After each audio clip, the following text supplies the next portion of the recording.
Hey, this is Subspace Transmissions. I'm Tyler. And I'm Cam. Cam, on the latest episode of the podcast, we're tackling the darkest episodes in Star Trek, but why don't we have a conversation about the darkest movies that have embraced the franchise so far? What do you think the producers would want us to believe that number one pick is, though? Star Trek Into Darkness. It's right in the title, yeah. Yeah, but is it true? Is it actually the darkest Star Trek film? It's kind of that, like, mallcore goth dark.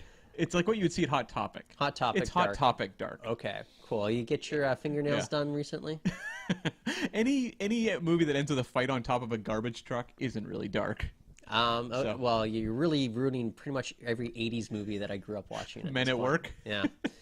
That's my go-to reference all the time. Of course. But with regards to that, I think that in the TNG era, they really wanted to make it Nemesis. And we see that with, look, they hired John Logan, the screenwriter of Bats. You know, they obviously want... I've seen Bats. Yeah.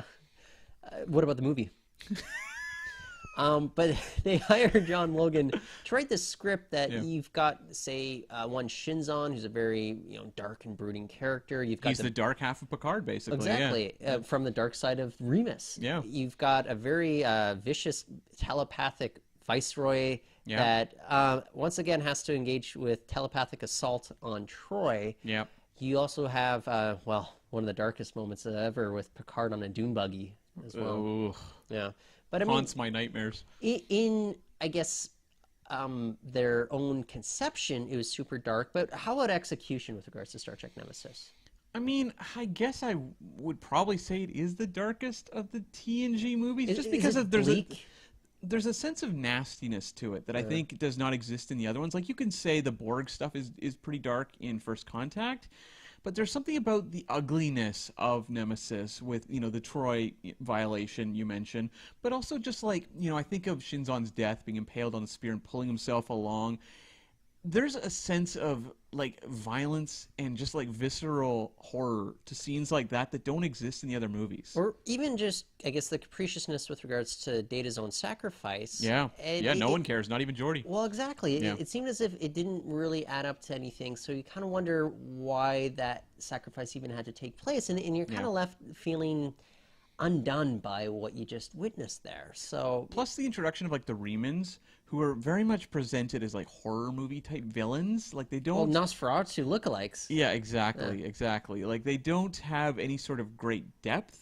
They're just there to be scary looking. Yeah, space zombies. Yeah. I mean, I don't think any of the other TNG movies come close.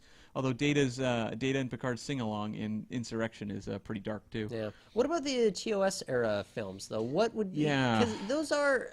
It's a wide spectrum, especially you go from, say, something like The Voyage Home, which I would say is definitely the lightest one. But there are dark moments throughout all of them. Yeah. Could I make the argument that it's not the go-to one that people would think? It's not necessarily Wrath of Khan, which ends on a very hopeful note. Right. I would actually say it's probably The Search for Spock, where we actually witness the death of David Marcus. We have Kirk react to that in a way, I think it might be Shatner's best performance when we see him on the bridge and he realizes what happens to his son. Yeah. And then we go down and fight one Krug on the planet Genesis and see that this Genesis planet that we've invested so much time in, it's actually kind of self-destructing. I wonder how much that represents really what's going on within this entire arc of the character, too. Not only that, but the Genesis planet, as presented in Wrath of Khan, has a real sense of optimism to it. Like, it's very beautiful. You see the characters walking on it. It's this wonder that they've created. And to see it crumble is essentially like even the greatest minds can try to essentially create something beautiful, and it all just falls apart. There's something very bleak about that. And speaking of falling apart, we do see the first time on the big screen that the Enterprise is destroyed. Yeah. So, I mean, that's another... The great beacon of hope for the franchise, so that's another heavy moment for this series.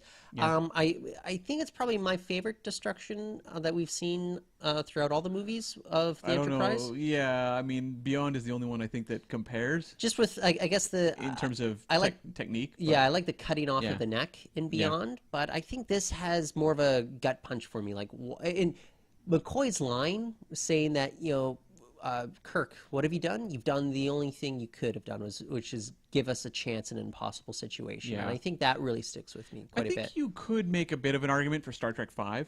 where essentially they go searching for God, the great Almighty, and find just this villainous imposter who, kills Cybok and is just trying to lay waste to everyone. And it's this very bleak, ugly kind of, rock quarry? Yeah. It's very hopeless and pessimistic in what they find.